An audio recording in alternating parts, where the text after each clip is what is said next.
సాగుదాం. ఈరోజు అంశం, నీవు చేసిన మేలు ఎప్పటికైనా నీకు ప్రతిఫలం ఇస్తుంది. మనం అనుకుంటున్నాం మన మేలు సరిసేవా, నీవు చేసిన మేలు ఎప్పటికైనా నీకు ప్రతిఫలం ఇస్తుంది. ఇవ్వదనుకుంటాం మనం. సాయం చేశామండి, నేను అనేక మందికి నేను సహకారిగా ఉన్నానండి, అనేక మందికి నేను మాట సాయం చేశాను, డబ్బు సాయం చేశాను, ఇంకా అనేక రకాలుగా నేను సాయం చేశాను, కానీ నాకు ఏ మేలు ఉండట్లేదండి. నీకు మేలు ఉండాలని చేస్తున్నావా? అది తప్పు. మేలు కావాలని చేయడం తప్పు. సాదృశ్యంగా అనుకోని విధంగా అతనికి సాయం చేయడం, అనుకోని విధంగా ఆయనకు ఏదంటే అది అందియగలగడం, నీకు లేకుండా పెట్టకుండా ఉండకుండా తీసేసి తుడిచిపెట్టి మొత్తం ఇవ్వమని దేవుడు చెప్పట్లేదు. నీవు ఉన్నంతలోనూ సాయం చేయాలి. అది ఎప్పటికైనా అది నిగూఢంగా నిక్షిప్తమై అది దేవుని సన్నిధిలో, దేవుని రాజ్యంలో దాచపడి ఉంటుంది. ఆ దాచబడిన సంపద, ధాన్యము, సొత్తు ఎవరు దొంగిలించడానికి అధికారం లేదు. హల్లెలూయా. చదువుకుందాం. చిన్న వాక్యం మనం ఎస్తేరు గ్రంథంలో మొర్దెకై అనే వ్యక్తి మనకు అందరికీ తెలిసిన వ్యక్తి. అతను కూడా సాయం చేశాడు. అతను కూడా యూదుల కోసం ప్రయాసపడ్డాడు. మనం అందరికి తెలిసిన స్టోరీ. ఇంకా దీనిలో ముఖ్యమైన అంశం ఏంటంటే, గొప్ప రాజుకే సాయం చేశాడు. రాజును చంపేయాలని షండులు అనే ఒక ఇద్దరు వ్యక్తులు చంపాలని ప్రయత్నం చేసినప్పుడు ఈయన అక్కడ రాజగుమ్మం దగ్గర కూర్చొని ఆ మాటలు విని రాజుకు తెలియపరిచాడు. మనమైతే తెలియపరుస్తామా? తెలియపరచలేము. మనం తెలియపరచలేం. ఎందుకంటే రాజు దగ్గరికి పోవాలంటే మనకు భయం. కనీసం మన ఎమ్మెల్యే దగ్గర పోయి చేయాలన్నా మనం చేయలేం. హల్లెలూయా. కానీ ఈయనేం చేశాడంటే, ఏదో రకంగా సమాచారం రాజుకు అందించాడు. రాజుకు అందించినప్పుడు ఆ రాజు అది విచారించి, నిజమే ఈ ఇద్దరు వ్యక్తులు చంపడానికి కుట్ర పన్నారు అని వాళ్ళిద్దరిని చంపేసి ఊరుకున్నాడు. ఆ రోజుల్లో ఎవరైనా సాయం చేస్తే వాళ్ళని గణపరచాలి, అంటే వాళ్ళని ఒక సన్మానించాలి. రాజును గణపరిచిన వాడు గణపరచాలి అలా అని. కానీ ఈ మొర్దెకైకి ఏమైందంటే అలా ఏమీ ప్రతిఫలం రాలేదు. అంటే ఏంటి, గిఫ్ట్ ఇంకా బహుమతి రాలేదు. అయినా కూడా ఏం చేశాడు ఈయన మొర్దెకై గారు? కాముగా ఊరుకున్నాడు. ప్రతిఫలం ఆశించలేదు. రాజు రక్షించబడాలి అని మాత్రం ఆలోచించుకున్నాడు. తనకు తెలిసిన సమాచారం తను తెలియపరిచాడు. హల్లెలూయా. తెలియపరిచేశాక ఆయన కామ్గా కొన్ని రోజులు, కొన్ని నెలలో, కొన్ని సంవత్సరాలు తెలియదు కానీ ఊరుకున్నాక ఆయనను చంపడానికి హామాను అనే వ్యక్తి కుట్ర పన్నుతున్నాడు. తెలిసిన స్టోరీ. హామానునికి ఆ వ్యక్తి కుట్ర పన్నుతుంటే అది దేవుడికి తెలుసు. హామాను ఎలాంటి వ్యక్తి, మొర్దెకై ఎలాంటి వ్యక్తి అందరికీ తెలుసు. హామాను ఏం చేసేవాడు? అధికారం కోసం, పేరు కోసం, ప్రతిష్ట కోసం ప్రాకులాడేవాడు. మొర్దెకై ఏంటి? ఉన్నది తిని బ్రతికి, మేడలు వద్దయ్యా, మిద్దలు వద్దయ్యా, నాకు నీ సన్నిధిని స్తుతిస్తూ ఉంటే నా వంశాన్ని రక్షించుకుంటే చాలు, నేను నా కూతురు రాణిగా లోపల ఉంది, ఆమె క్షేమంగా ఉంటే చాలా, ఆమె చూసుకుంటూ జీవిస్తున్నాడు. ఇంకా ఏది ఆశపడలేదు. ఆయన దేనికి ఆశపడే వ్యక్తి కాదు మొర్దెకై. అలాంటి వ్యక్తి అన్నట్టు. అతన్ని చంపాలని హామాను వ్యక్తి ఏం చేశాడంటే 50 మూరల కదా, 50 మూరల ఉరికొయ్య ఇంటి దగ్గర పాతేసి రాజు దగ్గర అడగడానికి వస్తున్నప్పుడు రాజుకు నిద్ర పట్టక, మీకు ఈజీగా అర్థం కావడం స్టోరీ అంతా చెప్తున్నా, స్టోరీ లాగా. నిద్ర పట్టక చూస్తున్నప్పుడు ఏం చేయాలో తెలియక రాజుకు ఒక జరిగిన కార్యక్రమాలన్నీ రాజా ముద్ర గ్రంథంలో రాస్తుంటారు అన్నట్టు. ఏది రాజు కోసం జరిగినాయి, రాజ్యంలో జరిగినాయి, ఎవరెవరికి గణపరచాలి, ఎవరెవరికి మేలు జరిగినప్పుడు వాళ్ళకి బహుమతి ఇచ్చినాం, ఎవరు సన్మానించినా, అది తీసుకురండి, నాకు ఎందుకో మనసు బాగాలేదు, తీసుకురండి అని అక్కడ తీసుకొచ్చి ఆ వాక్యం చదువుకున్నాం. ఎస్తేరు గ్రంథం 6వ అధ్యాయం. హల్లెలూయా. 6వ అధ్యాయము 1వ వచనం చదువునా? ఆ రాత్రి ఎస్తేరు గ్రంథము 6వ అధ్యాయము 1వ వచనం. ఆ రాత్రి నిద్ర పట్టకపోయినందున రాజ్యపు సమాచార గ్రంథము తెమ్మని రాజు ఆజ్ఞయ్యగా. రాజ్య సమాచార గ్రంథం అది రాస్తుంటారు. రాజ్యంలో జరిగే సమాచారాలన్నీ రాస్తుంటారు. ఎక్కడ ఏం జరుగుతుంది, యుద్ధాలు జరుగుతున్నాయి, ఎక్కడ వేగులో వారు వచ్చి ఏం చేస్తున్నారు, ఇవన్నీ చేసినవి అన్నీ ఒక గ్రంథంలో రాసి వస్తూ ఉంటాడు. ఎప్పుడెప్పుడు ఏమేం జరిగింది, డైరీ ఈక్వల్ టు మన ఇప్పుడు ఆలోచించుకోండి. రాస్తున్నప్పుడు ఆ గ్రంథం తేండి, నాకు నిద్రపడలేదు, ఎందుకు వచ్చి కాకుండా అని మళ్ళీ చదువుదాం అన్నట్టుగా తీసి పిలిపించి ఆ గ్రంథం చదువుతున్నాడు. ఇయ్యగా అది రాజు ఎదుట చదివి వినివింపబడెను. చదవండి. ద్వారపాలకులైన బిగ్తాను, తేరేషు అను రాజు యొక్క ఇద్దరు నపుంసకులు రాజైన అహష్వేరోషును చంప ప్రయత్నించిన సంగతి మొర్దెకై తెలిపినట్టు అందులో రాయబడి ఉండెను. అందులో రాయబడింది మొర్దెకై ఈ ఇద్దరు వ్యక్తులు చంపబోతున్నారని ఈయన సమాచారం తెలిసినప్పుడు రాజుకు తెలియపరిస్తే రాజు రక్షించబడ్డారు. అది దీనిలో రాశారు కానీ మొర్దెకైకి మళ్ళీ ప్రతిఫలం ఏమి ఇవ్వలేదు, గిఫ్ట్ ఇవ్వలేదు, రివార్డ్ ఇవ్వలేదు. అందుకని ఆయనకు ఎందుకో మనస్తాపం చెంది ఆ గ్రంథం తీసుకురండి అని ఒక పేజీ తిరిగేస్తుంటే ఇది బయటకు వచ్చింది. అప్పుడు చదవండి నాన్న, 3వ వచనం. రాజు ఆ సంగతి విని ఇందు నిమిత్తము మొర్దెకైకి బహుమతి ఏదైనాను ఘనత ఏదైనాను చేయబడినా అని అడుగగా రాజు సేవకులు అతనికి ఏమీ చేయబడలేదని ప్రత్యుత్తరం ఇచ్చాను. అడిగారన్నట్టు ఇప్పుడు తెలుసుకున్నప్పుడు రాజు మరి ఈ వ్యక్తి మనల్ని కాపాడాడు, మన రాజ్యాన్ని రాజును కాపాడినప్పుడు దానికైనా బహుమతి ఇచ్చారంటే ఏమీ ఇవ్వలేదండి. అప్పుడు ఆ రోజుల్లో ఇవ్వలేదు. అంటే ఎన్ని రోజుల క్రితం జరిగిందో తెలియదు, నెల కావచ్చు, 2 నెలలు కావచ్చు, సంవత్సరం కావచ్చు. కానీ ఈయన ఆశించాడా? ప్రతిఫలం ఆశించి చేశాడా? మన అంశం అదే. అందుకే జాగ్రత్తగా నేను స్టోరీలాగా చెప్పేసి మీకు అర్థం కావడానికి ఈజీ చెప్తున్నాను. మనము చేసే పనులు కూడా ప్రతిఫలం ఆశించొద్దు. మనం చేసి విడిచిపెట్టాలి, మర్చిపోవాలి. అసలు ఇక్కడ మొర్దెకై కూడా అలాగే మర్చిపోయాడండి. మర్చిపోయినా కూడా మన దేవుడు మర్చిపోయే దేవుడు కాదండి. ఎవరు ఎప్పుడు ఎలాంటి పని చేస్తున్నాడు, మంచి పని చేస్తున్నారా, చెడు పని చేస్తున్నారా, వ్యతిరేకంగా ఉన్నాడా, సైతాను కుయుక్తులకు లోబడిపోయి తప్పిపోయాడా, అన్ని గ్రహించే దేవుడు మన యందు నివసిస్తున్నాడు. ఎక్కడో చాలా గుర్తుపెట్టుకోవాలి ఈ పాయింట్, ముఖ్యమైన పాయింట్. మన యందు నివసిస్తూ, మన హృదయంలో నివసిస్తూ ఆయనే ముందుకు మనల్ని నడిపిస్తున్నాడు. అందుకే చెప్తున్నాను, ప్రతి పునరుద్ధానం మనం దేవుని మందిరానికి ఎందుకు రావాలంటే ఇలా మనం సరిచేయడం కోసం. అందుకని ఇక్కడ మొర్దెకై ఆశించలేదు. అక్కడ బహుమతి వస్తుంది, నాకు రాజు రక్షిస్తే నేను గణపరచబడతాను, రాజు ద్వారా సన్మానం పొందుతాను. రాజే ఇప్పుడు మన కేసీఆర్ పిలిచి బుధం మీద చేసుకుని ఫోటో దిగాను అనుకోండి స్టేజ్ మీద, ఎలా ఉంటుంది? ఎంత సంతోషం! అరే కేసీఆర్ నన్ను పిలిచాడు రా బాగా. అలా సంతోషపడలేదండి ఇక్కడ ఇతను మొర్దెకై గారు. కనపడకుండా చెప్పేశాడు, రక్షించాడు, ఇసిపెట్టాడు. అందుకని ఆయన నీవు చేసిన మేలు ఎప్పటికీ మాత్రము అది మరుగు పడదు, ఎప్పుడో ఒకప్పుడు నీకు ఆశీర్వాదకరంగా ఉంటుందని దేవుని వాక్యం సెలవిస్తుంది. అందుకని రాజు అడిగినప్పుడు ఇక్కడికి ఏమి ఇవ్వలేని అక్కడ ఉన్న వారు ప్రత్యుత్తరం ఇచ్చారు. అప్పుడు 4వ వచనం. అప్పుడు ఆవరణంలో ఎవరో ఉన్నారో రాజు చెప్పాను. అప్పటికి హామాను తాను చేయించిన ఉరికొయ్య మీద మొర్దెకైని ఉరితీయాలని సెలవు వేయడానికి. ఎందుకంటే ఈ రాజు దగ్గర ఉన్న వ్యక్తి ఈయనకు నమస్కారం చేయట్లేదు, ఈయన ఘనపరచట్లేదు. ఆయనకు కోపం బట్టి ఏం చేస్తున్నాడు? ఈయనొక్కని చంపేయాలి. ఆ చంపేయాలని రాజు ఆజ్ఞ తీసుకుని వస్తున్నాడు. దేవుడు చూశాడు లేదు, అక్కడ చూశాడు. రాజుకు కలవరం పెట్టించాడు ఫస్ట్. అది పాయింట్ జాగ్రత్తగా పెట్టాలి. ఈయనను చంపడానికి ప్లాన్ వేసిన హామాను మొర్దెకైని చంపుదాం అనుకోండి. ఎక్కడికి వచ్చినాడా? రాజుకు కలవరం వచ్చి నిద్ర పట్టకపోతే అదే రాజా బుక్ తీసుకురండి చదువుదాం. అది చూడండి, మనం చేసిన మేలు కోసం దేవుడు ఎవరినో ఒకరిని ప్రేరేపించి మనకు సహాయం ఎలా అందాలో అలా అందుతుంది. ఆ సహాయం కోసం మనం వేచి ఉండాలి. కానీ మనం ఏం చేస్తుంటాం? ప్రయాసపడుతున్నాం, ప్రాకులాడుతున్నాం. ఇక్కడి నుంచి వస్తుంది, అక్కడి నుంచి వస్తుంది, ఇక్కడి ఇన్ని రకాలుగా ప్రాకులాడుతున్నాం. కానీ దేవుడి నుంచి తప్పకుండా ఏదో రకంగా సహాయం వస్తుంది. అదే ఇస్తర గ్రంథంలో చెప్తాడు కదా, నువ్వు గనక రక్షించకపోతే నీ ద్వారా నువ్వు రాణివైపోయి లోపల కూర్చున్నావు అనుకుంటున్నావేమో, దేవుడు ఎక్కడి నుంచైనా సాయం అందించి నా యూదుల్ని, నా వంశాన్ని రక్షిస్తాడని మొర్దెకై తన కూతుర్ని హెచ్చరిస్తాడు. మనకు కూడా ఏ సాయం కావాలన్నా దేవుడి దగ్గర ఏదో రకంగా సాయం తప్పకుండా వస్తుందని ప్రభువు మనం చేస్తున్నాను. హల్లెలూయా. ఇక చూడండి, మళ్ళీ చదవండి అమ్మా. చెప్పాను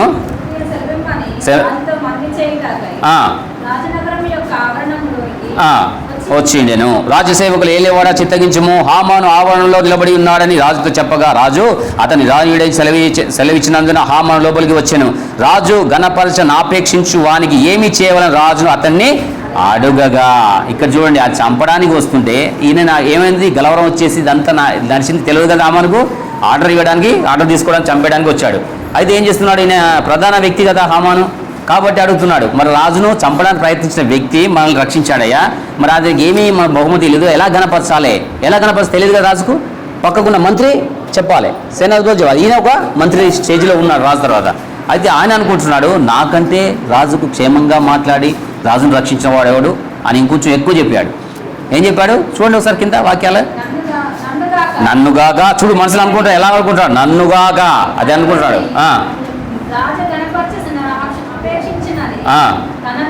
తనలో అనుకొని రాజుతో ఇట్లనేను. రాజు ఏమనగా రాజవస్త్రములను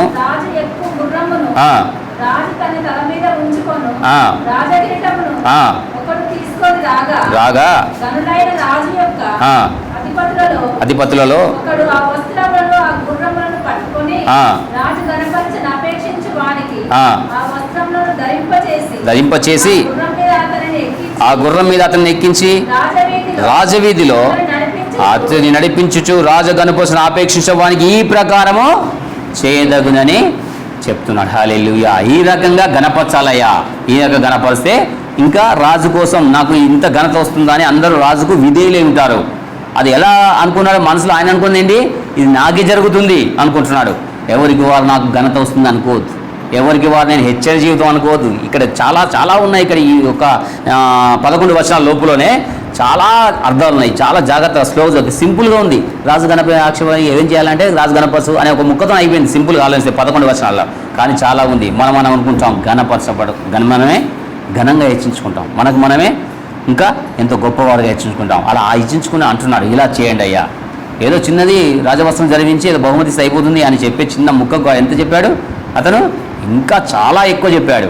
చెప్పినప్పుడు అదే ఆ రాజు అంటున్నాడు, అలాగే ఆ మొద్దుకై నువ్వు జాగ్రత్త దగ్గర ఉండి జరిగించు. హల్లెలూయా. చప్పట్లు కూడా దేవుని ఒకసారి. ఎవరికి వచ్చింది? ఆయన చంపుదామని వచ్చాడు. ఘనత ఏదో నేను పొందుకోవాలని వచ్చాడు. కానీ ఏం చేశాడు? ఆయన శత్రువుకే ఘనత తెచ్చే విధంగా, ఘనత తెచ్చి ఆయనే దగ్గరుండి చేసే విధంగా వచ్చింది. చూడు ఎంత అవమానకరంగా. మన దేవుడు కూడా సమర్థుడు కాదా మనకు వచ్చే సమస్యను తీర్చడానికి? మన శత్రువు నుంచి మనల్ని విడిపించి ఆయన దేవాది దేవుడు మనకు ఘనత తెచ్చే విధంగా దేవుడు మనల్ని చూసి కూడా ఒక్కసారి గమనించు. నువ్వు మేలు చేసి విడిచిపెట్టాలి. మేలు చేసి అంటే నువ్వు ఏదో చేయాల్సిన అవసరం లేదు. దేవుడి మందిరానికి వచ్చి నువ్వు ప్రార్థించి ఎంతోమంది సువార్త ఒక్కొక్కరికి ఒక మేలు చేసి సువార్త ప్రకటించిన గొప్ప మేలండి కాదా? ఒక ఆత్మ రక్షించబడుతుంది నువ్వు సువార్త ప్రకటిస్తే. నువ్వు ఒక్కసారి మందిరానికి తెచ్చి విసిపెడితే అతను రక్షించబడ్డాడు అనుకోండి. చాలాసార్లు చదివాక సతీష్ కుమార్ గారి పోతుంటే విన్నాడట సువార్త. ఆయన గొప్ప ప్రవక్తగా ఇప్పుడు కొన్ని లక్షల మంది రక్షించి కొంత లక్షల మందికి వాక్యం బోధిస్తున్నాడు. అవునా కదా? చూడండి మరి ఆ ఎవరేసేలా ఇత్తనం వాళ్ళు చెప్పారా? బొట్టు పెట్టి కూర్చోబెట్టి బంధించి తీసుకొచ్చి వినిపించారు ఆ వాక్యాలు. రోడ్లు వీధుల మీద చెప్పుకుంటూ సువార్త చెప్తుంటేనే ఆ గొప్ప మేలును పొందుకున్నాడు, ఆ గొప్ప ఆశీర్వాదాన్ని, గొప్ప ఒక పరిశుద్ధాత్మ శక్తిని పొందుకున్నాడు. కాబట్టి ఒక గొప్ప వ్యక్తిగాడు. అలాగే ఉండాలంటే మనం కూడా ఒక గొప్ప మేలు చేస్తూ ముందుకు సాగాలని కోపడం. గొప్ప మేలు చేసిన వాడికి ఇలా రాజు గణపరిచే విధంగా మన దేవాది దేవుడైన రాజాది రాజు మనల్ని కూడా అలా గణపరచడానికే దేవుడు సిద్ధపరచాడు. అవును కాదా? మనకు రాజవస్త్రం ధరించమా? కిరీటం పెడతా అన్నాడా? ఉందా లేదా? మనకు కిరీటం ఉందా లేదా? దేవదూతలు వచ్చి స్వయంగా వచ్చి వారు తీసుకెళ్తారు. అవునా కదా? ఇక్కడ అదే చెప్పాడు, స్వయంగా నువ్వే చేయి.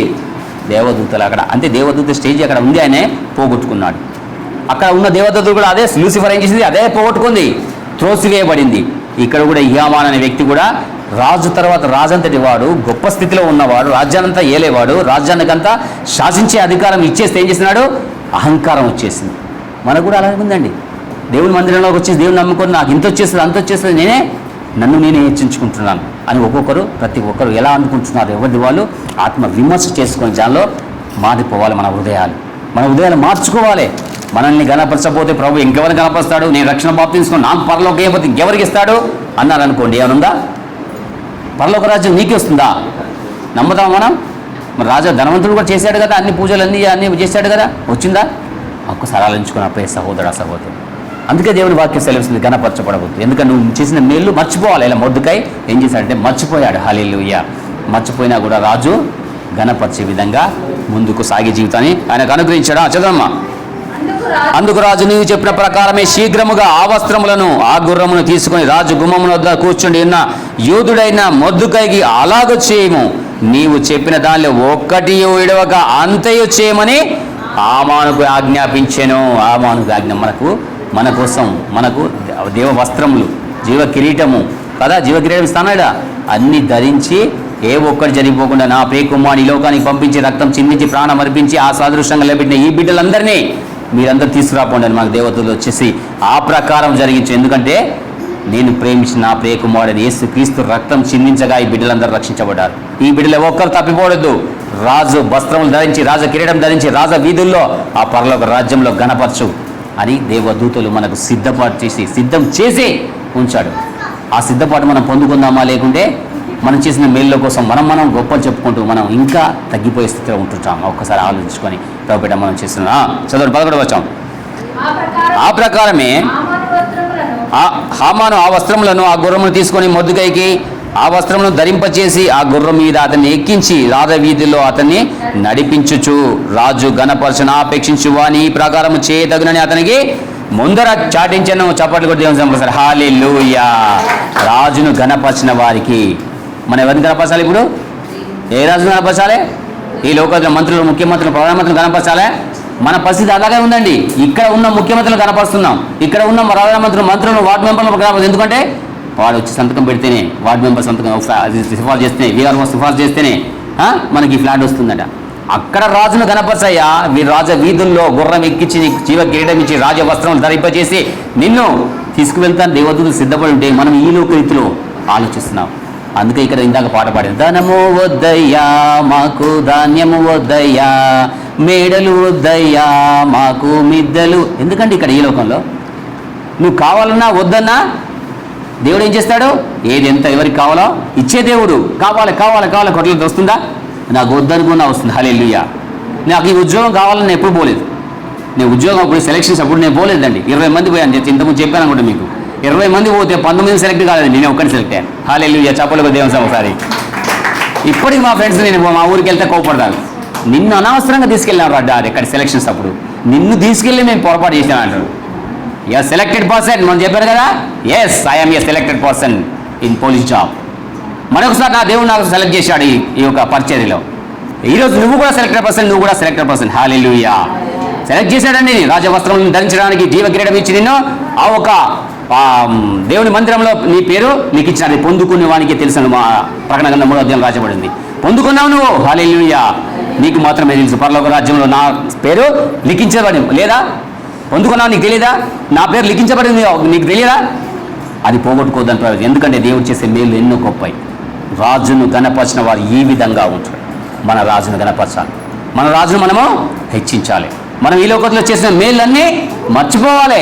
రాజు అప్పుడు గుర్తు చేసుకొని జ్ఞాపకం చేసుకొని నిన్ను గణపరిచే విధంగా ఉంటాడని ప్రభుపేట మనం చేస్తున్నాం. హల్లెలూయా. హల్లెలూయా. యేసేపు కూడా మనకు తెలుసు, అది గండంలో ఉంటాడు. యేసేపు తెలుసా మీకు? యేసేపు ఆయన కూడా అన్నల ద్వారా అమ్మి వేయబడ్డాడు. అవును కదా, అమ్మి వేయబడ్డాడు, విసర్జించబడ్డాడు, పనికిరాని వాడని తీసివేయబడ్డాడు. ఏమైంది ఆయనకు? ఆయన కూడా గణపరచబడ్డాడండి కదా. జైల్లో వేసినప్పుడు ఏమైంది ఆయనకు? మీకు స్టోరీలాగా చెప్తాను.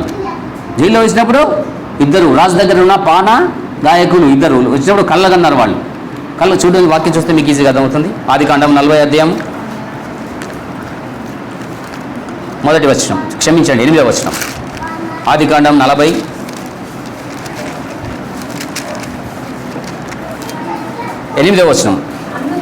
అందుకు వారు మేము కలలు కంటిమి, వాటి భావము చెప్పగల వారెవరు లేరని అతనితో అనగా యేసేపు వారిని చూచి భావాలు చెప్పుట దేవుని ఆధీనమే కదా అంటున్నాడు. ఎక్కడ ఇప్పుడు చూడండి మళ్ళీ ఒకసారి, చాలా వాక్యంలో ఎంత గొప్ప ధన్యత మరణం ఉందంటే అక్కడ భావములు నేను చెప్తానయ్యా అనలేదు, దేవుని వశంలో ఉందయ్యా నీకు వచ్చే కళ చెప్పడానికి. నాయన ఎంతటి వాడినయ్యా.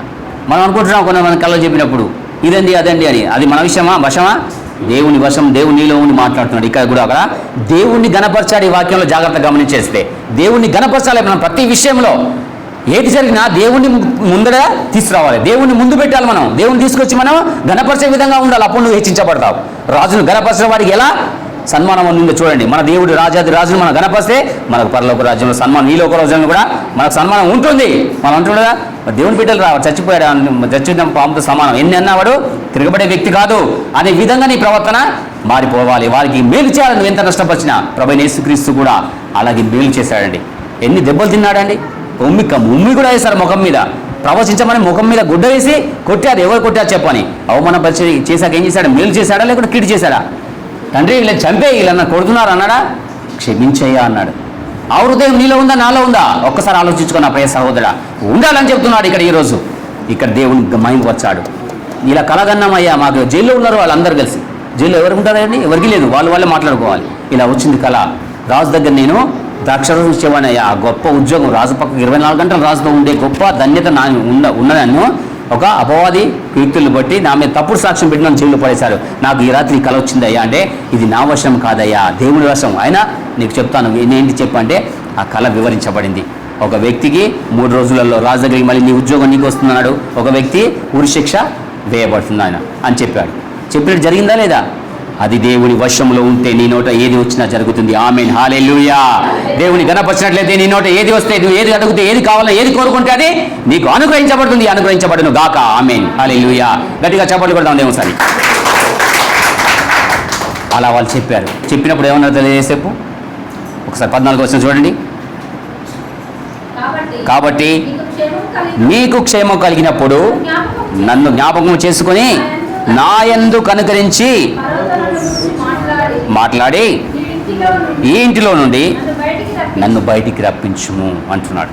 ఆయనకు సాయం చేశాడు, దేవుని కృపను బట్టి సాక్ష్యం చెప్పాడు. అది చెప్తున్నాడు, రాజు దగ్గర నన్ను ఒకసారి జ్ఞాపకం చేసుకుని, అయ్యా నేనేం తప్పు చేయలేదు, తప్పు చేయకపోతే నన్ను ఇక్కడ ఒక స్త్రీ నన్ను తప్పు మార్గంలో పెట్టి నువ్వు చేసింది, నువ్వు ఒక్కసారి నువ్వు రాజు దగ్గరికి వెళ్తావు కదా, అప్పుడు నాకు గుర్తు చేయి అని ఆయన అడిగినప్పుడు ఏం చేస్తాడు? 15వ వచనం చదవమ్మా. ఆయన ఎక్కడ వ్యక్తి చెప్తున్నాడు? నేను హెబ్రీల దేశంలో నుండి దొంగిలింపబడితిని, అది నిశ్చయము. మరియు ఈ చెరసాల్లో నన్ను వేయుటకు ఇక్కడ సహాయమేమీ నేనేమీ చేయలేదని అతనితో చెప్పాను. ఈ చెరసాల్లో వేయబడ్డానికి నేనేం చేయలేదయ్యా, నేను అమ్మి వేయబడ్డ వ్యక్తిని. ఇక్కడ చెరసాల్లో వేయడం మనం కూడా ప్రార్థించాలి. అయ్యా మనం ఎవరు చెప్పాలి? ఇక్కడ పానదాయకునుగా యేసుప్రభుగా మనం ఇక్కడ సాదృశ్యంగా తీసుకోవచ్చు. ఎందుకంటే మన విజ్ఞాపన ఎవరితో చేస్తున్నాం?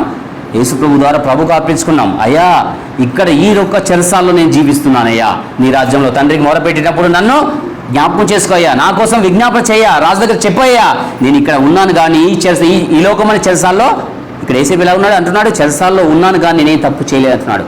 మనం కూడా అనాలి, అయ్యా ఈ లోకమనే ఆలోచనలతో తప్పిపోతున్నాను, దయచేసి నేను కావాలని చేసినా తప్పు కాదయ్యా, కావాలి దయతో క్షమించయ్యా, నన్ను నీ రాజ్యంలో తండ్రి దగ్గర విజ్ఞాపన చేసినప్పుడు జ్ఞాపకం చేసుకో. అంత అర్థం ఉందండి ఇక్కడ ఈ వాక్యంలో. మనం గమనించినట్లయితే యేసేపు చెప్పిన మాట సింపుల్గా ఉన్నాడా, కానీ ఎంత లోతైన మర్మం ఉందో తెలుసా? మనము చేయాల్సిన మాట ఇక్కడ, మనం ప్రార్థన చేయాల్సిన మాట ఇక్కడ. తండ్రి అయిన దేవుడికి మనం విజ్ఞాపన చేస్తున్నాం. ఈ లోకమైన చెరసాల్లో మనము ఉన్నాము, ఏ తప్పు చేయకుండా మనము అపవాద కీర్తుల్లో బంధించబడుతున్నాం, తప్పిపోతున్నాం, పడిపోతున్నాం. మన పాదంలో దీపమైన ఆ వెలుగును మనం గ్రహించలేక తప్పిపోతున్నాం. క్షమించయ్యా, నేను తప్పిపోకుండా నన్ను చూసే విధంగా నన్ను ఆ రాజు దగ్గర జ్ఞాపకం చేసుకో అని మొరపెట్టేవారిగా ఉండాలి. ఈ వాక్యం సెలవిస్తుంది. హల్లెలూయా. చెప్పారా మరి అక్కడ ప్రభువు యేసుక్రీస్తు చెప్తున్నాడంటే? చెప్పట్లేదు, ఇప్పుడే చెప్పడు. ఎందుకంటే నీ ప్రవర్తన క్రియలు ఇంకా సరి చేయబడాలి. హల్లెలూయా.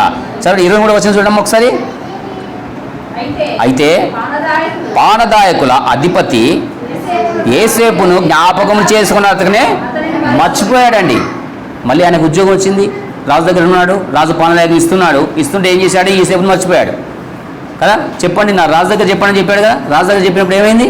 చెప్తానని వెళ్ళాడు, ఆయన మర్చిపోయాడు. ఎందుకంటే మన మంచి ప్లేస్లోకి వెళ్ళిపోయాడు కదా, ఈయనని మర్చిపోయాడు. కానీ దేవుడు మర్చిపోతాడా?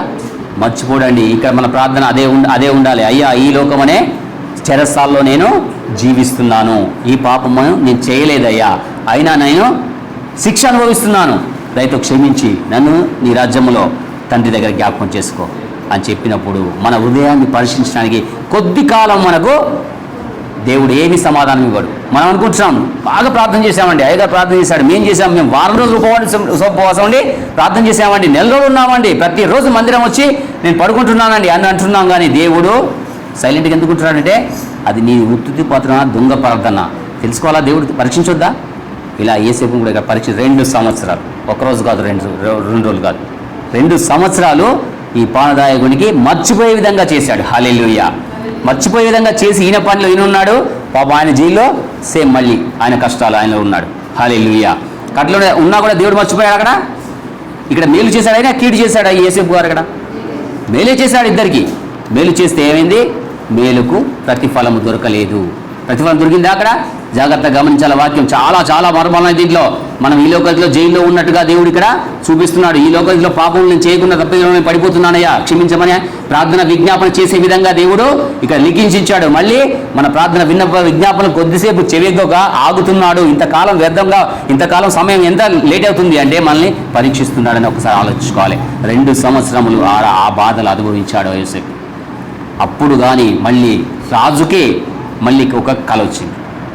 అవును కదా, రాజుకే కల వచ్చి ఎవరికి గుర్తు చేశాడు? మళ్ళీ రాజు గుర్తు చేశాడు. అంటే మన రాజైన దేవాదేవుడు తానే మళ్ళీ గుర్తు చేసుకుంటాడు నిన్ను నన్ను. ఆమె చప్పట్లు కూడా దేవుని ఒకసారి గట్టిగా స్తుతించాలి. అది అండి మనం నిరీక్షణ కలిగి ఉండాలి. ఒక్కరోజు అయిపోయింది, 2 రోజులు అయిపోయింది, వారం అయిపోయింది, నెల అయిపోయింది, సంవత్సరం అయిపోయింది. కానీ అండి ఇక్కడ 2 సంవత్సరాలు, మొదటి వచనం చూడండి, 41వ అధ్యాయం మొదటి వచనం చూడండి, ఎన్ని సంవత్సరాలు ఆగిందో? 2 ఏళ్ళు గడిచిన తర్వాత చూడండి ఎన్ని సంవత్సరాలు ఆగింది? 2 సంవత్సరాలు ఆగాడండి. ఆయన చిరించుకున్నాడా యోసేపు? చిగాల్చుకున్నాడా? అంత మంచి పని చేసి ఆయన అంత కళ చెప్పి ఆయన మంచి ఉద్యోగం ఇస్తే అని ఎన్నిసార్లు తిట్టుకోవాలో మరి అట్లా యాక్చువల్గా మనం చెప్తామండి, ఒక 10 రూపాయలు 100 రూపాయలు ఇచ్చేసి వాడికి అన్నిసార్లు అంత ఇచ్చానండి, వాడు నేను చేసిన సాయం అసలు గుర్తు లేదండి, వాడికి తిట్టుకుంటాం లేదా? ఇక్కడ తిట్టుకున్నాడా?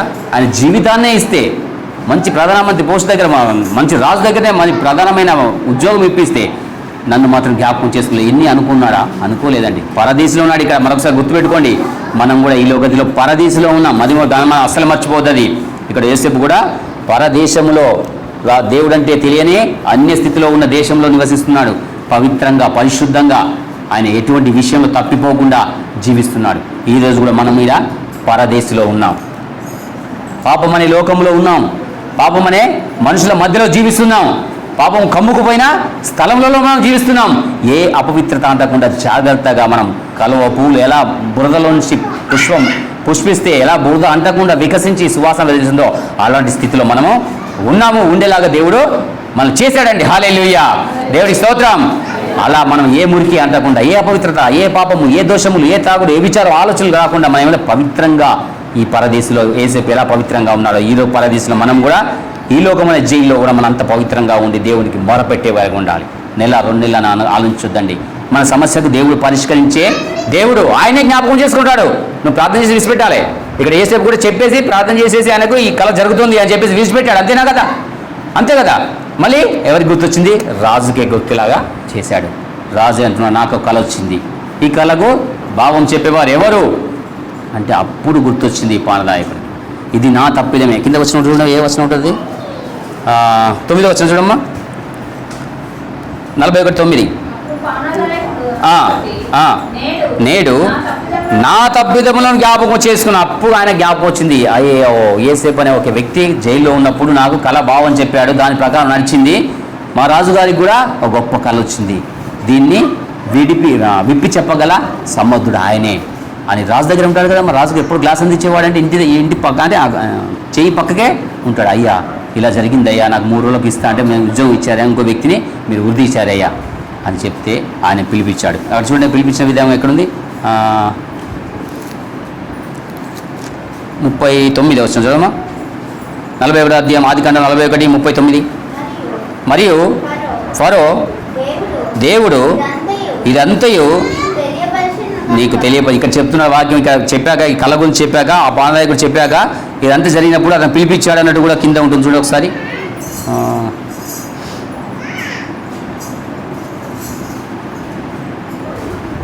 14వ వచనం, ఫరో యేసేపును పిలువనంపించింది కాబట్టి చెరసాల నుండి అతను త్వరగా రప్పించి అతడు క్షౌరం చేయించుకొని మంచి బట్టలు కట్టుకొని ఫరో యొద్దకు వచ్చెను.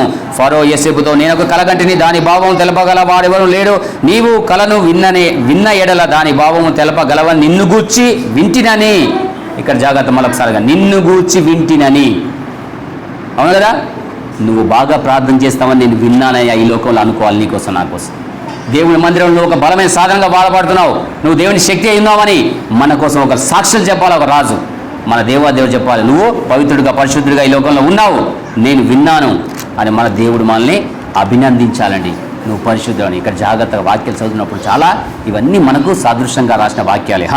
ఈ భావము తెలుపగలవని నేను నిన్ను గూర్చి వింటినని అతనితో చెప్పినందుకు యేసేపుడు, అది నా వల్ల కాదు, ఇక్కడ ఇచ్చించబడ్డది మళ్ళీ ఒకసారి, నా వల్ల కాదు, దేవుడే ఫరోకు క్షేమకరమైన ఉత్తరం ఇచ్చును అని అన్నాడు. దేవుడే చెప్తాడయ్యా, నేను కాదు. ఇప్పుడు నేను కూడా ఇక్కడ నిలబడి నేను చెప్పట్లేదయ్యా, నా దేవుడు నాలో ఉండి మీతో చెప్తున్నాడు. మీరు కూడా విని దాని ప్రకారం నడవాలని దేవుని వాక్యం సెలవిస్తుంది. హల్లెలూయా. ఎవరికి వాళ్ళు, నువ్వు స్వార్థ ప్రకటించినప్పుడు కూడా దేవుడు నీలో ఉండి మాట్లాడతాగా, నువ్వు చెప్పే అధికారం శక్తి నీకు లేదండి. నువ్వు చేయాల్సిన మేలు వాళ్ళకు చేసి వచ్చేయాలి. ఏం మేలు? దేవుని ప్రకటించడమే, దేవుణ్ణి వాళ్ళకు తెలియచెప్పడమే, దేవుణ్ణి వాళ్ళకు స్వార్థ తెలియపు, ఇదే గొప్ప మేలు అని చెప్పడమే. అంతకంటే మేలే ఉందండి. ఇంకా వాడికి ₹1,00,000 ఇచ్చినా వాడు తిని తాగి ఇంకా ఇష్టానుసారంగా బ్రతుకుతావు, కానీ దేవుణ్ణి పరిచయం చేసి దేవుని రాజ్యంలోకి తీసుకొస్తే అంతకంటే మేలే ఉందండి. అటువంటి లక్షల కోట్ల సంపద ఆయన దేవుడు ఇస్తాడు, ఈ లోకంలో కూడా ఇచ్చే దేవాదేవుడు. హల్లెలూయా. ఇప్పుడు చదువు 29. చెప్పగానే ఆయన అన్నీ చెప్పాడు. ఆయన కళ చెప్పాడు, ఆ కాల భావం చెప్పాక అప్పుడు దేవుడు ఆ రాజు చెప్తున్నాడు ఆయనకి ఇచ్చిన పోస్టులు అండి. మళ్ళీ ఒకసారి ఇదిగో ఐగుప్తు దేశం అంతటను బహు సమృద్ధిగా పంట పండు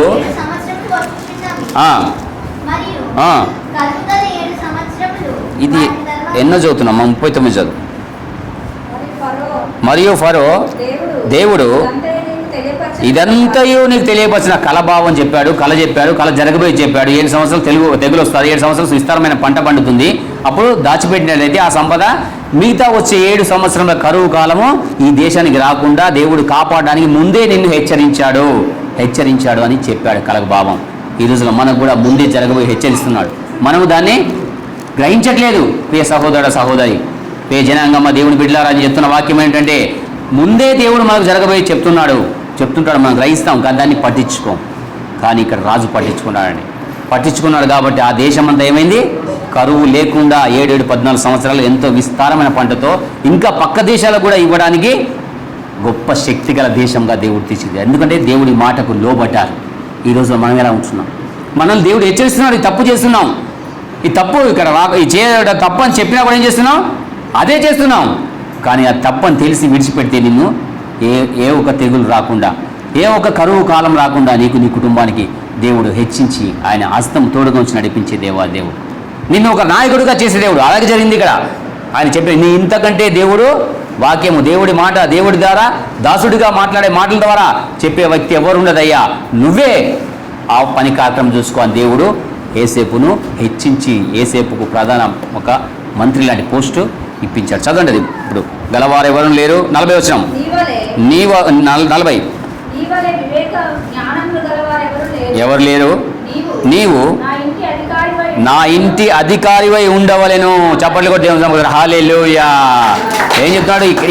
ఎవరు అసలు ఫస్ట్ ఇక్కడ బానిస అండి. బానిసలాగా వచ్చినవాడు పరదేశంలో పోయి నా ఇంటి అంతటికి అధికారంగా ఉండు. దేవుడు నా ఇల్లంతటిలో నువ్వు నమ్మకమైన వాడు, నా ఇల్లంతటిలో నువ్వు అధికారం, నీ ఇష్టమైన తిరుగుని దేవుడు మనకు ఆశీర్వదించాడండి. ఆశీర్వాదం మనం తెలుసుకొని కూడా ఏం చేస్తున్నాం? ఆశీర్వాదం పొందుకునే ప్రయత్నం చేస్తున్నామా? కనీసం చేస్తున్నామండి? చేయట్లేదండి. మనం ఆలోచిస్తే ఒక వారం వస్తుంది, ఒక వారం రాకపోతే మనం ఒక్కసారి ఆలోచించండి. దేవుడు మీకు ఇవ్వాల్సిన మేలు ఇవ్వాలి, ఆయన ఇష్టపడతాడా? ఇక్కడ ఆయన ఏం చేశాడు యోసేపు గురించి ఇంకా నేను అనొద్దు, కానీ 2 సంవత్సరాలు ఎందుకు ఆగిపోయింది? పరీక్షించాడండి. ఆ పరీక్షలో నెగ్గుతాడని. యోగుడు తెలుసు కదా, యోగుడు ఎన్ని సంవత్సరాలు పరీక్షించాడండి? ఎన్నో బాధలు, వేదలు, కష్టాలు, నష్టాలు పెట్టి అప్పుడు 2 ఆశీర్వాదం పొందుకున్నాడు. ఈరోజు నువ్వు పడుతున్న వేదన, నువ్వు పడుతున్న కష్టం, అది ఒకప్పుడు తీర్చబడి ఇల్లంతటిలో నువ్వే అధికారిగా ఉంటావు, నీ గృహం అంతటిలో నువ్వే యజమానులుగా ఉంటావు, నువ్వే యజమానురాలుగా ఉంటావు. నీ పిల్లలందరూ నిన్ను, నా తల్లిదండ్రులు ఎంతో మంచిగా నన్ను మెచ్చుకుంటారు, నా భార్య ఎంతో మంచిగా నీ భర్త మెచ్చుకుంటాడు, నా భర్త ఎంతో మంచిగా నీ భార్య మెచ్చుకుంటుంది. అలా చేయగల సమర్థుడు. ఇక్కడ కూడా అదే జరిగిందండి. నువ్వు బానిసవి ఈ లోకంలో. ఇక్కడ యోసేపు కూడా బానిసగా ఉన్నాడు.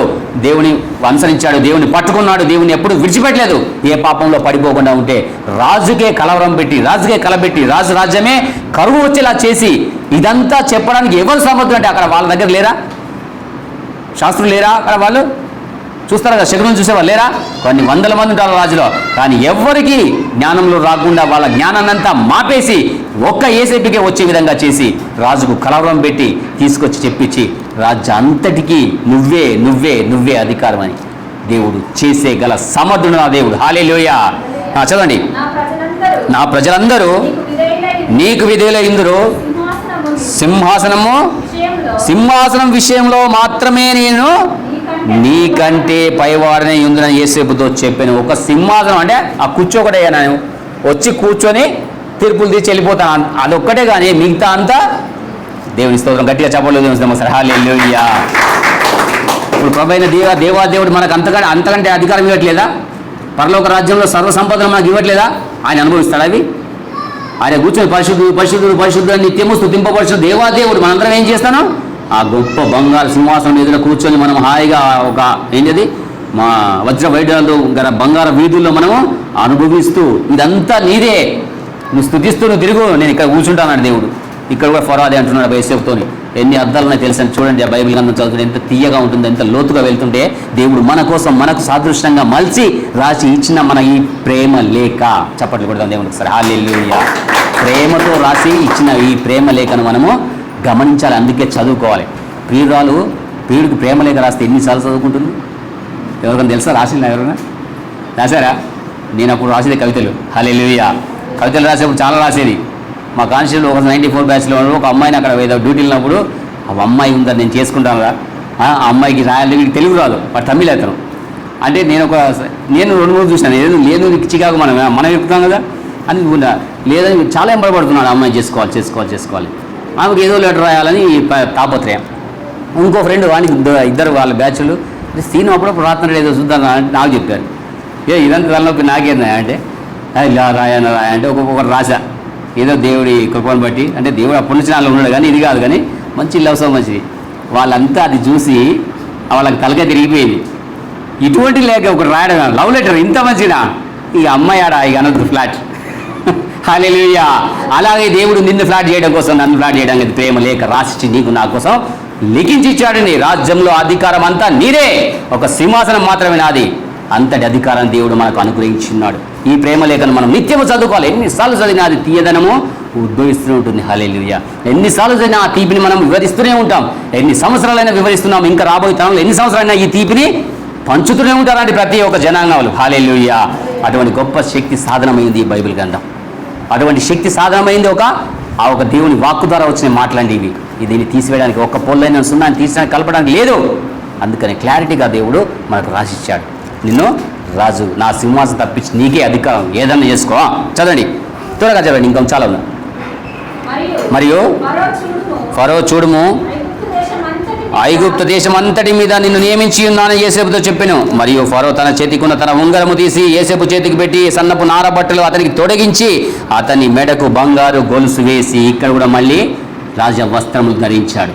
ఇంతకుముందు చదువుకున్నప్పుడు ఎవరికి వచ్చింది? రాజవస్త్రం ధరించి గుర్రం మీద కూర్చోమని జీవ కిరీటం ఇచ్చాడులేదా, మొద్దుకైకి ఇచ్చాడండి. ఇక్కడ కూడా సన్నని నారవస్త్రం ధరించి రాజ ఉంగరము ముద్ర వేస్తే దానికి ఇక తిరుగులేదు. ఆ ముద్ర వేశారంటే రాజముద్ర అదే ఇచ్చేశాడండి. మనం ముద్ర వేయబడ్డాం, బాప్తిస్తం అనే రాజముద్ర. చప్పట్లు కొట్టి హల్లెలూయా. రాజముద్ర వేయబడ్డాం మనము. ఆయన రాజముద్ర మనకు ఇచ్చేశాడు, మనకు తొడిగాడు. ప్రశస్త వస్త్రం మనకు కప్పి ఉన్నాడండి. ఇక్కడ ఈయన కప్పాడు, ఆ వస్త్రం ఇచ్చేశాడు. ఇక నీకు తీసే అధికారం ఎవ్వరికీ లేదు. రాజు అంతా ఏలు, నీ ఇష్టం అన్నాడా. నియమించిన యోసేపు తెచ్చాను. మరియు ఫరో తన చేతికున్న ఉంగరము తీసి యోసేపు చేతికి పెట్టి సన్నపు నారబడులు అతని తొడిగించి అతని మెడకు బంగారు గొలుసు వేసి తన 2వ రథము మీద అతన్ని నెక్కించెను. అప్పుడు వందనము చేయుడని అతని ముందర జనులు కేకలు వేసిరి. అట్లుగా ఐగుప్తు దేశం అంతటి మీద అతన్ని నియమించెను. దేవదూతలు మనం తీసుకుపోతుంటే, పరిశుద్ధ స్తుతిస్తున్న ఆ స్థలంలోకి మనం తీసుకుపోతుంటే మనం ఎంత గణపరచబడ్డాం ఒకసారి ఆలోచించండి. ఆ ఒక్క పరలోక రాజ్యంలో ఉన్న ఆనందం ఒక్కసారి ఇక్కడి నుంచే ఊహించుకోవాలి. ఆ స్థలంలోకి వెళ్ళే విధంగా, ఆ దేవతతో వచ్చి నన్ను పట్టుకుని తీసుకెళ్లే విధంగా నా ప్రవర్తన మార్చు ప్రభువా. నేను చేసే మేలు నేను గుర్తు చేసుకొని నాకు ఇది కావాలి అది కావాలి ఆశించకుండా, ఇలా మొద్దుకాయ ఆశించలేదే, ఆ మేలు చేసి విడిచిపెట్టాడు. ఇలా యోసేపు ఆశించలేదే, ఆ మేలు చేసి విడిచిపెట్టాడు. నువ్వు గణపరిచావు, రాజులని కలవరపెట్టి ఆయన గుర్తు చేసుకొని ఆయనకు పరలోక రాజ్యం ఇచ్చావయ్యా, మంచి స్థితిని ఇచ్చావయ్యా. ఆ స్థితి నాకు కూడా అనుగ్రహించిన మనము మేలు చేసిన వాడిని ప్రతిసారి ఎత్తి పొడిచి చూసి పెట్టకుండా దాన్ని మర్చిపోవాలి అంతే. మన పోయిన కరోనా సందర్భాల్లో కూరగాయలు అవి పంచాం కదా, కొన్ని ఎంతో కొంత అందరూ పంచారు చాలా ఉన్న రాష్ట్రంలో. మనం గుర్తు చేసుకుంటున్నామా? నేను కిలో మరియమ్మకి ఇచ్చాను, నేను కిలో యాకబుకి ఇచ్చాను, ఈ కిలో ఆమెకి ఇచ్చాను అనుకుంటున్నావా? మర్చిపోవాలి. అది మన లెక్కలో అలా లిఖించబడుతుంది. యోసేపు గారు కూడా ఎంత 25 కిలో బ్యాగ్ ఇచ్చేశాడు. ఆ రోజు సరిపోలేదు, బియ్యం తెలియదంటే ఇచ్చేశాడు ఇంట్లో. ఆయన పాపం ఆ రోజు లేవు బియ్యం, మళ్ళీ సాయంత్రం కదా కొనుక్కుందని చూడండి. ఆయన ఎంత హృదయపూర్వకంగా ఇచ్చేశాడు. లోపల బాధపడ్డా లేదా దేవుడికి ఇచ్చాడా? ఇచ్చినప్పుడు ఎంతమంది ఉన్నారు? 25 మంది కుటుంబాలు, 25 కుటుంబాలు తిన్నాయి ఆయన సాయం చేశాడు. ఆయన మేలు గుర్తున్నా ఇప్పుడు? అసలు గుర్తుందా మీకు? అన్నీ ఇచ్చింది దేవుని స్తోత్రం. చప్పట్లు గట్టిగా కొడతాం. అది మర్చిపోవాలి. అలా నువ్వు ఇచ్చేసింది మర్చిపోవాలండి. తల్లిగారు కూడా కొంత డబ్బులు ఇచ్చారు, తన ఇల్లు అమ్ముడిపోతాయి అంటే ఆమె గుర్తు చేసుకుంటా, ప్రతిసారి చెప్తుందా నేను ఇచ్చాను కొట్లాడుతుందా? అలా మర్చిపోవాలి ఇచ్చేసి దేవుడికి. దేవుడు కూడా నీకు ఇచ్చేసి మర్చిపోయాడండి. మళ్ళీ నన్ను ధ్యానం చేసుకుంటా లేదని జస్ట్ తలకాయ తిప్పి చెవి నీ దగ్గర పెట్టున్నాడు. అదే మనం ప్రార్థన జీవితం ఈ లోకంలో జీవించేంతకాలం. అదే జీవితంతో మనం జీవించాలి. దేవుడు సమస్తాన్ని మనకి ఇచ్చేసి మర్చిపోయాడు. లోకాన్ని సృష్టించి నీ చేతిలో పెట్టి నువ్వు ఏలు అని చెప్పి వెళ్ళిపోయాడు. అవును కదా? కలుగును గాక, ఆకాశ పక్షులు, భూచరాలు, జలచరాలు కలుగును గాక, ఇవన్నిటిని నువ్వు ఏలు అని ఇచ్చేసి వెళ్ళిపోయాడండి. వెళ్ళిపోతూ ఏం చేశాడంటే, నువ్వు దేవుని ధ్యానించు, 6 దినములు నీ పని చేసుకో, 7వ దినము నాకు విశ్రాంతి దినము, నువ్వు దేవుని ధ్యానం చేసుకుంటూ దేవుని కోసం నువ్వు బ్రతుకు అన్నాడు. కానీ ఎప్పుడు బ్రతుకుతున్నాం మనం? చేస్తున్నామా? ఆయన చేసిన మేలు మనం ఆయన మర్చిపోయి వెళ్ళిపోయాడు. నువ్వు చేసిన మేలు నువ్వు మర్చిపోయావు ఈ లోకంలో. కానీ ఆయన చెప్పిన మాట ప్రకారం నువ్వు నడుస్తున్నావా లేదా? ఒక్కసారి జ్ఞాపకం చేసుకో నా ప్రియ జనాంగమా. ఒక్కసారి దేవుని కోసం నువ్వు ఆలోచించినట్లయితే ఈ సంపదలు నువ్వు ఒక ఏమంటారు వెంట్రుకతో సమానం కాదా? క్షణంలో ఇప్పుడు కరోనా చనిపోయారండి, కొన్ని కోట్ల శాస్త్రుల పనులు కూడా చనిపోయినట్టుగా మనం చూస్తున్నాం. అమెరికా అధ్యక్షులు అటువంటి వాళ్ళంతా పెద్ద పెద్ద వాళ్ళంతా తీసుకెళ్తున్నారా? అందుకని ఏమీ ఆశించొద్దయ్యా, దేవుని మాటని ఆశించాలి, దేవుని వాక్యాన్ని ఆశించాలి, దేవుని పరిశుద్ధ లోకాన్ని ఆశించాలి, దేవుని పరిశుద్ధ ఆత్మనే మనం ఆశించాలి, దానికోసమే ప్రయాసపడాలి. ఇక్కడ కూడా అలా జరిగింది. హల్లెలూయా. దేవుని కోసం నిలబడ్డ ఆ వ్యక్తి ఏమైందంటే మొత్తము అధికారి అయిపోయాడు. 44 చదువు కూర్చుందాం. మరియు ఫరో యోసేపుతో, ఫరోను నేనే అయినను నీ సెలవు లేక ఐగుప్తు దేశం అందంతటా ఏ మనుషుడు తన చేతినైనను కాలిననే ఎత్తకూడదట. నేను రాజంత మాత్రం కాదు, నీకే అధికారం ఇచ్చాను అంటున్నాడు. హల్లెలూయా. ఈడ కూడా గొప్ప మెలుగు ఇచ్చాడు. నేను రాజును, సర్వ సృష్టించిన సృష్టికర్తను, నిన్ను ఎన్నుకున్న దేవుడను నీ నోటనే ఉంచాను. నువ్వు శపిస్తే శపించబడుతుంది, నువ్వు ఆశ్రయించబడుతుంది, ఎవడు నోరెత్తడానికి లేదు అని దేవుడు మనకు ఆ గొప్ప శక్తిని అనుగ్రహించాడు. హల్లెలూయా. అనుగ్రహించలేదా? ఇక్కడ అదే చెప్తాను, నేను రాజును మాత్రమే, కానీ నువ్వు ఏది చెప్తే అది జరగాలి. ప్రభువైన యేసుక్రీస్తు రక్తంలో కడగబడిన బిడ్డలు మనం ఏది చెప్తే అది జరుగుతుంది. అందుకని అందరూ చేయించుతారు, ప్రార్థన చేయించండి, చేయండి మా కోసం అంటున్నాడు. నీ ప్రార్థన మాత్రమే ఉంటాడు దేవుడు. ఇవాళ ఉదయం భాగ్యమ తల్లి గారు అక్కడ తీసుకొచ్చాం మా ఎనుకు దగ్గర వాళ్ళ ఇంటికాంచి, మా అమ్మాయి చేయండి ప్రార్థన అంటుంది. చూడండి, ఆమె చేయలేకనా? వింటాడు నీ మాటనే అని దేవుడు సెలెక్ట్ చేశాడు. నేను మళ్ళీసారి చెప్తున్నాను, ఇక్కడ కూడా ఆయన సెలెక్ట్ చేశాడు. యేసేపును నువ్వేది చెప్తే వాడు చేయలేపాలి, నా కాళ్ళు లేపాలి, నువ్వు చెప్తేనే జరగాలి. ఈరోజు నిన్ను కూడా తన రక్తంలో కడిగిన బిడ్డవు నువ్వు ప్రార్థన చేస్తే జరగాలే, జరుగును గాక. ఆమేన్. హల్లెలూయా. అలా జరగడానికి కోసమే నిన్ను ఎన్నుకొని నిలబెట్టాడు. ఆ మేలుని ఇచ్చి నీకు నిలబెట్టాడు. నువ్వు ఆ మేలు చేయమనే నిన్ను నిలబెట్టాడండి. ఇక చెప్తున్న మాటలు చూడ ఎంత జాగ్రత్తగా వింటే, ఇంకా చాలా ఉంది చెప్పాలంటే ఇంకా వాక్యాలు. దావీదు మహారాజు కూడా మనం జ్ఞాపకం చేసుకోవచ్చు. ఆయన కూడా సౌలుకు మేలు చేశాడు, కీడు చేశాడా? సౌలు భయపడిపోతూ, సైన్యం అంతా భయపడిపోతుంటే ఏం చేశాడు? నేను జీవం గల దేవుణ్ణి పొందుకున్న నేను ఆ ఫిలిప్తీని చంపేస్తాను ధైర్యంతో వెళ్తే ఏం చేశాడు? చంపేసి రాజ్యాధికారం ఇచ్చేస్తే, ఆయన చెప్పినట్టు చేస్తే ఏమైంది? ఎప్పుడు చంపుదామా అని సౌలుకు ఒక దురాలోచన పట్టింది. హల్లెలూయా. చూడండి, మరి మనకు దురాలోచన పట్టి ఏమైంది? ఆ సౌలును తప్పించేసి రాజును దావీదు చేశాడు లేదా? అలాగే నీ మీద ఎవడైనా సరే దుష్ట ఆలోచన కలిగి ఉంటే వాడిని తప్పించేసి నీకు ఇచ్చే అధికారాన్ని తప్పకుండా ఇస్తాడు. ఆమెను గట్టిగా చప్పట్లు కొడదాం ఒకసారి. ఇవ్వడానికి సెలెక్ట్ చేసిన దేవుడు నిన్ను, దేవుడి వాక్యం సెలవుస్తుంది. దావీదు గ్రంథం వచ్చిన తర్వాత మనం చెప్తాను. ఆయన విషపు చూపు చూశాడట నీపై ఏ విషయం. చూడు, ఒక మాట మనం చూద్దాం. సమూయేలు గ్రంథం చూడమ్మా, ఎంత ఉంటుంది?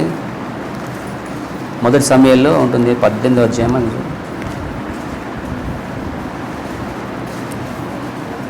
18వ అధ్యాయము 9వ వచనం ఉంటుంది చూడమ్మా. కాబట్టి నాటి నుండి సౌలు దావీదు మీద విషపు చూపు నిలిపాడు. హల్లెలూయా.